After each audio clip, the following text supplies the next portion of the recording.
Elias Vance had been warned that Kareth's air was thin, the customs thinner, and the tempers of its people practically non-existent if you weren't fluent in 87 dialects of passive aggression. He'd nodded politely at the advisory packet, ignored half of it, and packed 3 books on Terran syntactical morphology, 1 toothbrush, and an optimistic number of shirts, as if laundry was a universal concept. He arrived on the moon with the same confidence he took to every diplomatic assignment, mildly informed and utterly unprepared. The transport shuttle dropped him into the heart of Veneras, a glittering vertical spire city balanced on black rock like a needle through satin. His first thought was that it all looked very fragile. His second thought, after nearly being decapitated by a levitating cargo hauler, was that he should keep his mouth shut about that. The welcoming committee consisted of 1 alien woman. She stood just off the landing platform, hands folded behind her back, posture as straight as a blade. Her armor shimmered faintly, not reflective, but layered like burnished stone. Yellow hair was coiled into a braid that would have made any Terran general weep with envy. And her ears, Elias noted this with the sharp interest of a man who had never seen ears like that, tapered upward, long and elegant. "I am Elani of the Varen Order," she said without ceremony. "You are Elias Vance, Terran linguist and questionable government asset." Well, yes, technically. That last part feels a bit unfair." She turned. "I am not known for fairness." Elias cleared his throat. "Right. Well, great to meet you." He extended a hand. She stared at it like it was a small, possibly explosive animal. "Is this a mating gesture?" He froze. "God, no, just a greeting. Cultural custom. Earth thing." "Ah, curious." She didn't take it. "Come, you are late." As she walked ahead, her armor made no sound. He scrambled after her, suitcase bumping against his leg, wondering what sort of planetary reception involved being told he was tardy and vaguely perverse within the first 2 minutes. Their path led through glass halls that shimmered with strange light. Kareth's sun, he'd read, was a pale binary pair. The colors it threw didn't exist on Earth. Green-tinged gold, violet shadows. The city pulsed with low, thrumming energy, like the entire structure was humming to itself in a language older than vowels. "So," he tried, jogging to catch up, "what does a Varen cultural liaison do, exactly?"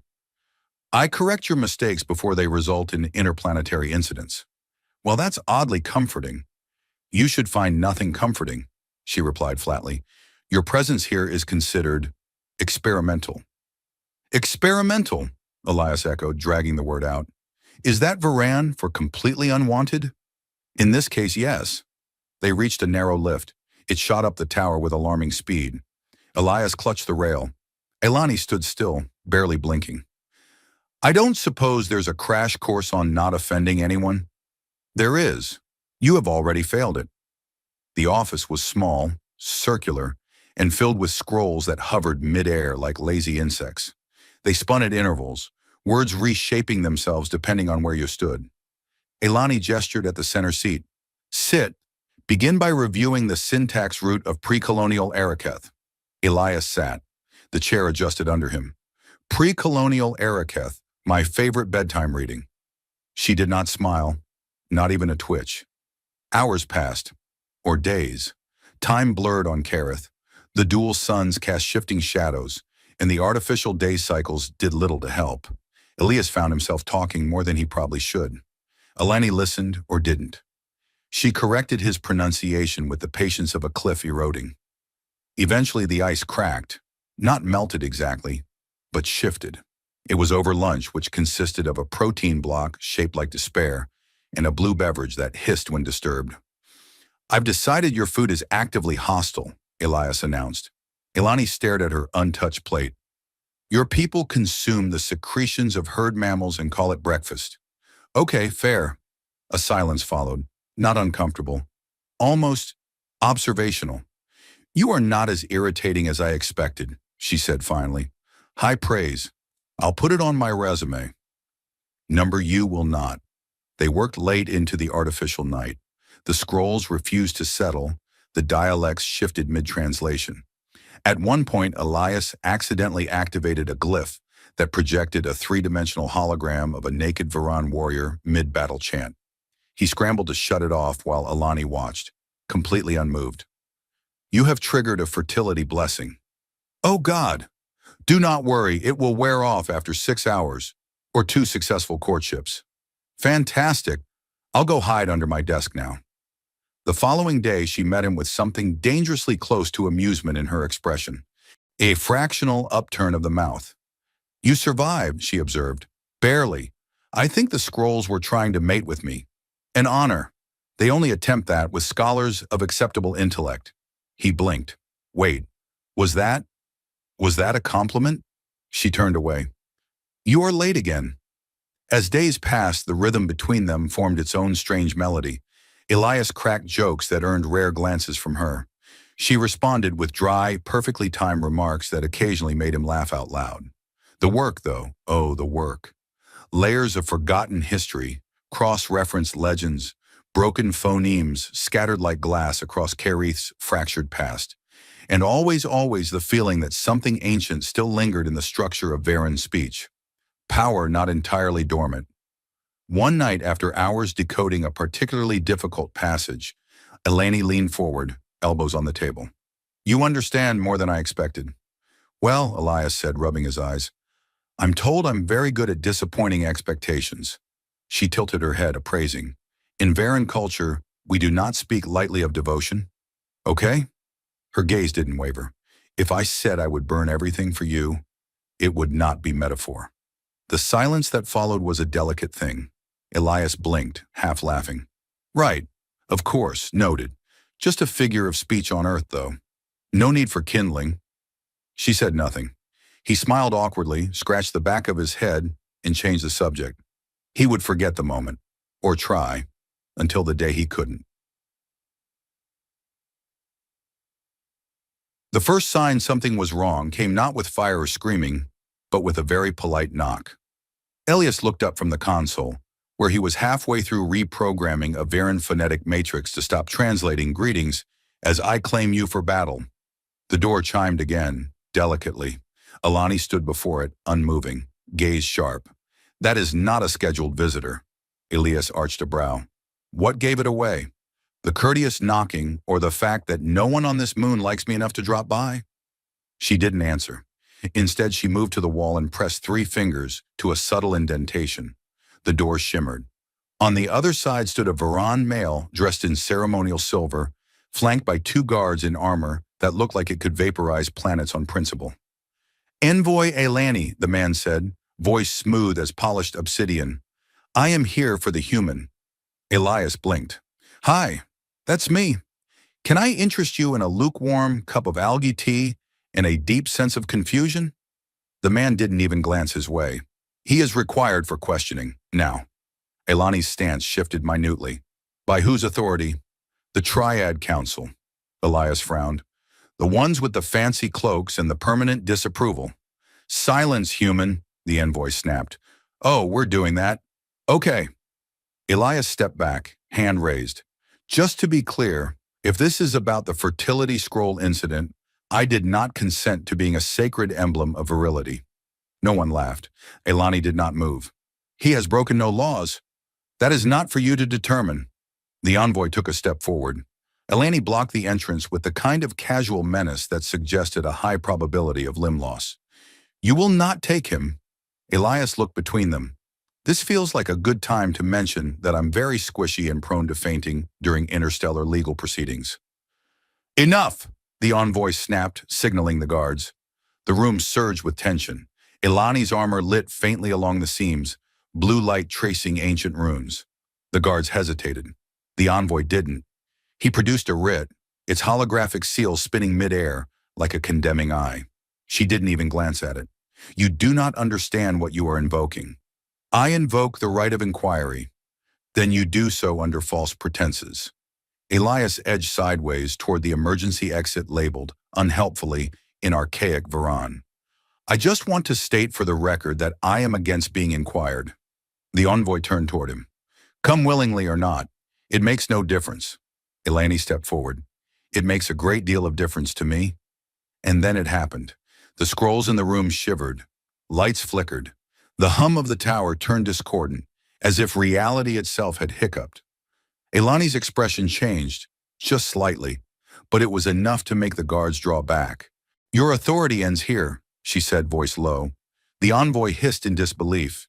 "You would invoke sovereign right? For him?" "I have already done so." Elias had a deep, creeping suspicion he was now part of something he didn't understand, and also possibly married by Varen custom. The envoy stared at her for a long time. "So be it. When the council summons you, you will come." Elani didn't respond. The guards withdrew. The door sealed behind them with a hiss that sounded far too much like a disappointed parent. Elias exhaled, slow. "Okay, so that wasn't normal, right? That was, I just almost got extradited to space prison levels of abnormal?" Elani turned toward him. "They will try again." "Right, fantastic. Good news. I've always wanted to be the subject of an interstellar manhunt. Really spices up the CV." She paced once, then twice. "They fear what you know. I barely know how to make your coffee machine stop growling at me." "It's not a coffee machine. It's a sentient nutrient processor, and it dislikes your energy." "Okay, rude, but fine." He paused. "Seriously, though, what do I know that's dangerous?" Elani met his gaze. "Varan myths speak of an era before the council, a time when language shaped reality. Certain words, certain patterns, they were power. Are we talking like, sticks and stones may break my bones, but syllables could melt my face's kind of power?" "Yes." "Oh." He sat down. "Oh no. You uncovered a phrase 2 nights ago," she said. "It was not meant to be found. The one about the twin suns and the binding of flame?" She nodded. Elias groaned. "I thought it was a lullaby. I even sang it to my nutrient processor." "It will recover," she said flatly. There was silence, and then Elias rubbed his face. "So what now?" "I'm a walking state secret?" Elani didn't answer immediately. Then she said, "You are under my protection. They cannot touch you without challenge." "Right. Just me and my terrifying bodyguard linguist. What could go wrong?" Her eyes glittered. "Many things." He leaned back. "Great. So, we hide? Number, we prepare." The next day was not spent in quiet study. It was spent reconfiguring security, rerouting tower protocols, and, most alarmingly, teaching Elias how to use a weapon that resembled a metallic spine with delusions of grandeur. "It's sentient?" he asked, eyeing the weapon. "It's judgmental," she corrected. "It will only activate if it deems you worthy." Elias muttered to it, "I floss. I recycle. I once rescued a cat from a ventilation shaft. Be nice." The spine pulsed and unfolded in his hand. Elani stared. He grinned weakly. "Cool. No pressure or anything." The days passed with tension, woven into every hour, but still somehow, they joked. She told him stories of Varen warriors who composed poetry on the battlefield. He taught her Terran idioms and was horrified to learn she had a fondness for kick the bucket. "Such a vivid image," she said, deadpan. "It suggests mortality with whimsical violence. You're terrifying. You say that often." Eventually he asked, "You meant what you said, didn't you? About burning everything?" Elani looked at him. "I do not speak lightly." "Right," he said. "I guess I better stop triggering sacred texts by accident." "That would be advisable." But his smile faltered as she turned away. Because deep down, Elias Vance, the man who came to Kareth to study language, was starting to suspect that words weren't just dangerous. They were prophecy. Elias had never thought of himself as someone who'd inspire an interstellar manhunt. At most, he imagined inspiring mild annoyance in a transit clerk, or maybe some eyebrow twitching in the cafeteria when he added hot sauce to perfectly respectable synth eggs. But now, with warning beacons pulsing through Kareth's outer sectors and encrypted messages flaring to life every 10 minutes on Alani's console, he was beginning to accept that his life had officially outpaced his qualifications. "Just to be clear," he said as he ducked behind a crystalline outcrop, "the last time I was considered this important, it was because I translated an ancient shopping list incorrectly and triggered a culinary uprising." Elani didn't glance back. "You misspelled grain as sacrifice." "An honest mistake, They were written the same way, just one had a slightly more bloodthirsty context. She held up a hand and the air shimmered. A flickering field spread outward, bending light around them until the cliff face looked empty. I'm just saying, Elias muttered. Somewhere, there's a version of me who stayed on Earth and never had to use cloaking tech because a sacred poem told him to unlock Deathfire. That version is likely bored. That version gets decent sleep and eats ice cream without wondering if it's laced with truth serum. Your nutrient processor has never been compromised. It hums at me in disapproval.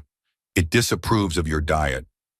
They crouched in silence for a moment, both watching as a patrol drone zipped by overhead, scanning the ridge with cold, efficient beams of green. Elias held his breath. The drone paused. The beam flickered. He whispered, "If I die because I thought an ancient song was a lullaby, please delete my search history." The drone whirred and zipped off. Eleni stood. "Come, we need to reach the relay." The relay station was buried beneath an ancient observatory, long abandoned after the Triad deemed it philosophically inefficient. Elias thought that was a very dignified way to say it started seeing things it wasn't supposed to. "Why are we even going there?" he asked as they slid through a maintenance chute that smelled faintly of mold and lost ambition. "Because this relay is off-grid. No council oversight. We need to send a warning." "To who?" "To the ones who still believe the old ways can be protected." Elias huffed. "I'm guessing this will not be a simple, 'Hello, please don't kill us, kind regards, Alani and Elias' kind of message." Not exactly. As they emerged into the heart of the relay, a dozen spherical nodes blinked awake, recognizing Alani's signature. One of them emitted a low-pitched note that Elias was 73% sure was Varan for "you again?" She moved quickly, fingers dancing across interfaces that looked more like molten glass than any screen Elias had ever seen. He peered over her shoulder. "You know, back on Earth, I once fixed a comm relay with a fork and 3 paper clips. It caught fire, but it worked. Remind me never to let you near our systems." He nodded solemnly. A wise choice. The message he recorded was in High Varan, a language that made the air feel heavier just by being spoken. Elias only understood about a quarter of it, but the cadence was unmistakable, defiance wrapped in velvet. When she finished, the nodes pulsed in agreement and launched the transmission in 7 directions at once. "Now what?" Elias asked. "Now we run." They didn't run far. 3 hours later, a bolt of raw light shattered the ridge above them. The force of it tossed Elias like a rag doll and buried Eleni in the debris of a former sanctuary. When he dug himself out, coughing and bleeding from the temple, the sky above them was full of ships, sleek, black, and adorned with the council's mark. "Okay," he wheezed. "I see we've entered the part of the day labeled Inevitable Doom." Eleni emerged from the rubble, her armor cracked, but her gaze unbroken. They tracked the signal faster than expected. Good for them. I always admire a strong work ethic in the forces of oppressive control. A bright beam slammed into the ground near them, melting rock into glass. Elias flinched. "I'm starting to think I should have studied accounting instead of xenolinguistics." She pulled him to his feet. "There's one more option." He blinked. "Does it involve less running and fewer death rays?" "No." "Then I'm excited and full of dread." They raced into a canyon etched with symbols, so old even Alani paused to trace them in silent reverence. "This place was built when words still bent light," she said, "before the council silenced them." "Cool. Ancient library of magic and doom. Very relaxing." At the canyon's heart was a pedestal, smooth as water, humming with latent energy. Elani knelt before it, placing both hands on the surface. "What is this place?" Elias asked. "The Archive of Binding. It stores echoes of the original language." Like a backup drive for reality?" "Precisely." He let out a strangled laugh. "Fantastic. What happens if someone accesses it without proper clearance?" "Reality phrase." "Of course it does." Above them, the council ships began deploying drop units. Soldiers in obsidian exosuits descended in perfect silence. Alani stood and turned to him. "You must speak the phrase again." "What?" "Number, last time I did that, A wall caught fire and a translator lost all its vowels. This time you will direct it. To what? To whom? To me. Elias stared. You want me to bind you? Using a reality-breaking sentence I found by accident while drinking? Yes. That's romantic in a terrifying, world-altering kind of way. She smiled. Speak the words. He looked down at the ancient runes. His mouth moved before his brain could tell it not to. The syllables poured out like molten glass, smooth and painful. The air bent. The light screamed. Elani shimmered. Her body crackled with energy. The bindings took hold. Her eyes glowed gold, and the sky burned. Elias was convinced that nothing prepared you for watching your partner become a living conduit for cosmic fire. There was no training course, no warning pamphlet titled, "So your girlfriend just rewrote physics."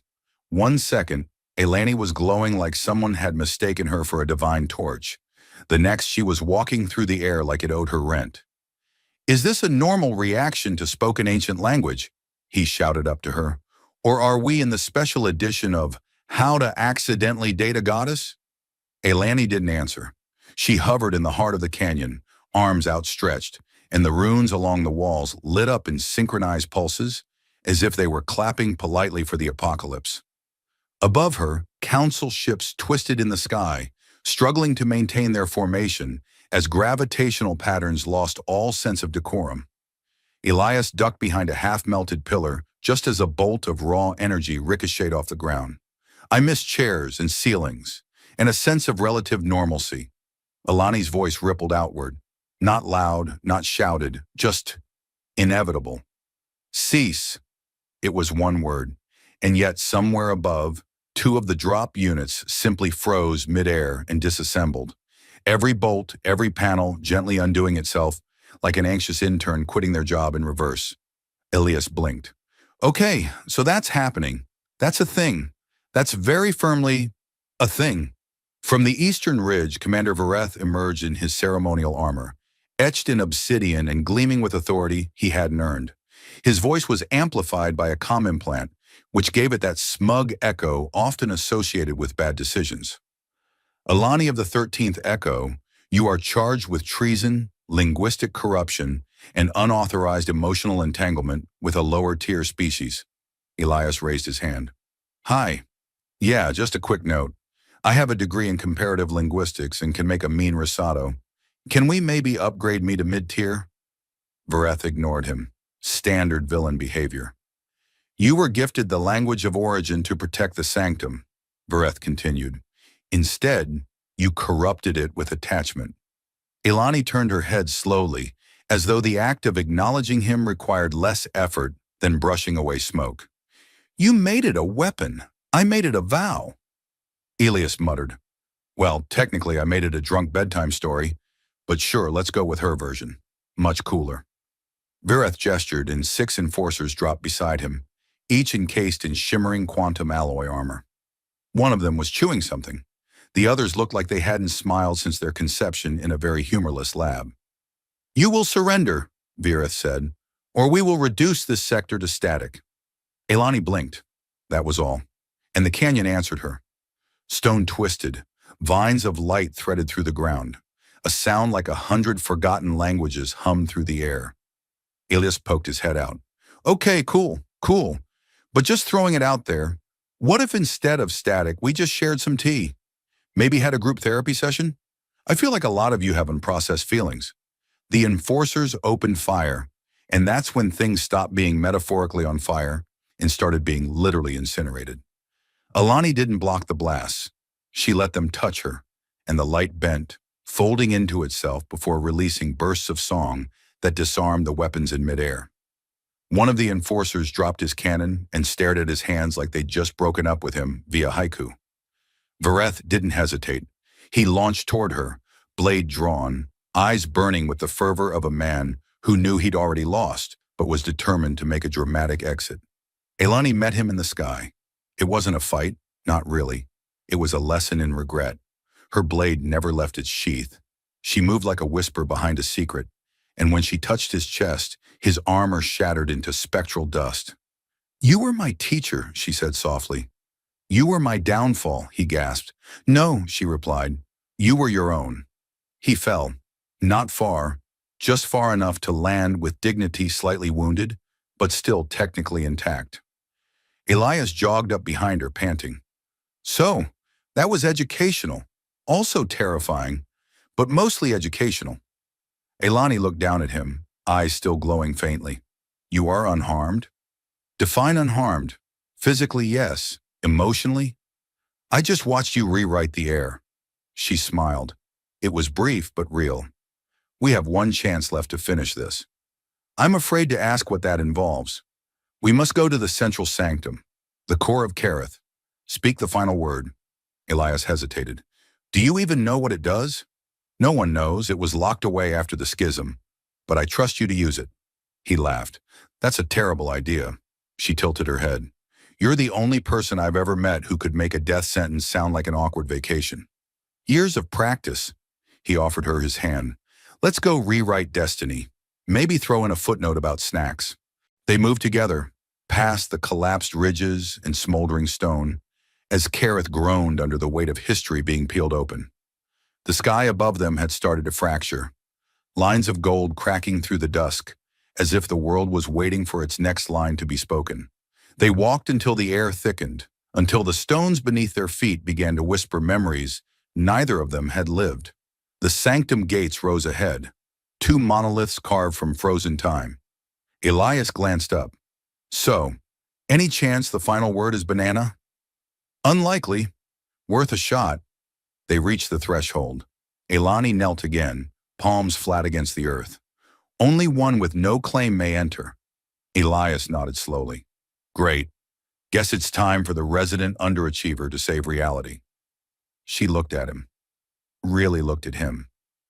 Not as a fugitive or a translator or a mistake, but as someone who had walked with her through fire and never once let go. You remember what I said? She asked. He smiled nervously. You said you'd burn everything for me. And I meant it. He swallowed. Well, try not to burn me, yeah? And then he stepped into the sanctum, alone, where the final word waited to be spoken. The sanctum pulsed like a heartbeat made of light and memory. Elias stepped forward, his boots sinking half an inch into the smooth silver floor. Though floor might have been generous.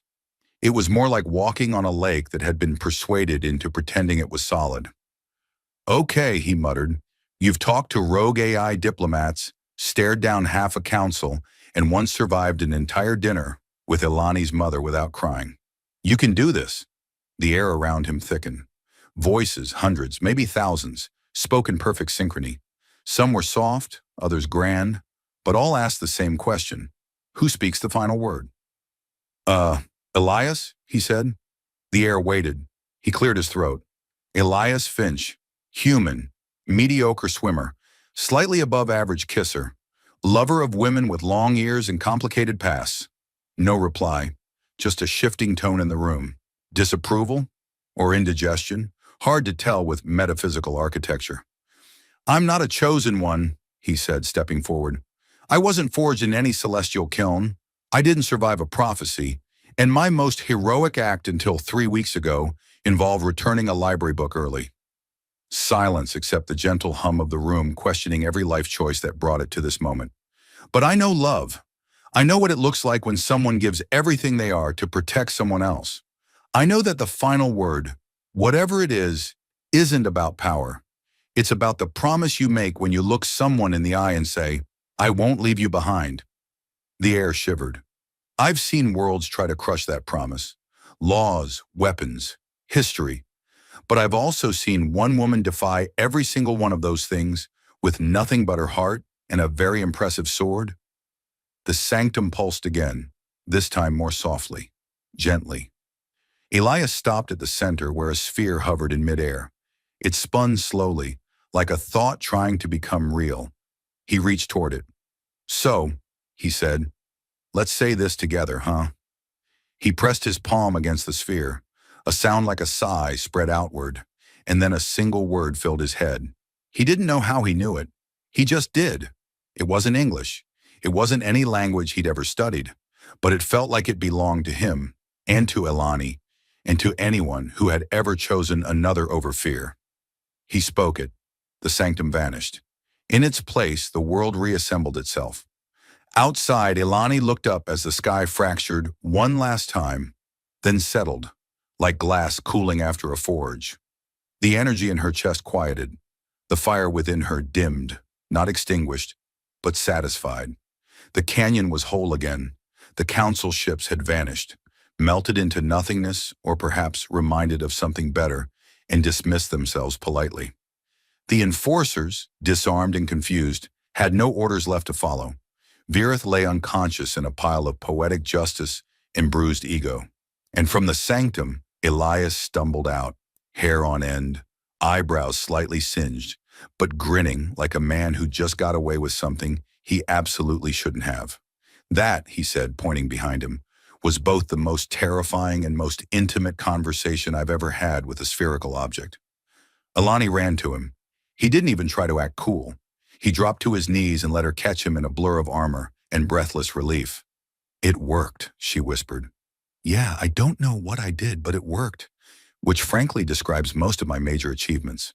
She laughed, honest and full, the kind of laugh that could rebuild planets. "What did the word mean?" she asked. Ilias blinked up at her. "Would you believe me if I said sandwich?" Her smile faded slightly. "Elias, it meant choice," he said. "It meant love. It meant both. I don't think it was ever about language. It was about meaning." She leaned her forehead against his. "And what do you mean?" "I mean, I'm not going anywhere. I mean, I want to see what your world looks like when it's not trying to kill us. I want to meet your people when they're not armed. And I want to learn how to say your name in every dialect of every extinct language until you laugh so hard you fall off a balcony." Ilani kissed him. Not as a reward, not as a thank you, but as someone who had waited lifetimes to know what it felt like to be chosen in return. In the weeks that followed, things didn't exactly return to normal. Kareth was being rebuilt with more windows and fewer statues of self-important council members. The schism protocols were dissolved, the old laws unlearned. And in the new Hall of Languages, Elias taught classes in wildly improvised grammar and wildly inappropriate metaphors. Ilani served as the first ever emissary to Earth, where she quickly learned to swear in 6 major languages and developed a dangerous fondness for toasted marshmallows. One day, while sorting through the debris of old relics, Elias found a shard of sanctum stone. It pulsed faintly in his palm. He turned to Ailani. "Do you think we could use this to make a coffee table?" She raised an eyebrow. "It bends time." "Perfect. That way, when guests are late, we just bend reality until they're early." She considered it. "I like your logic.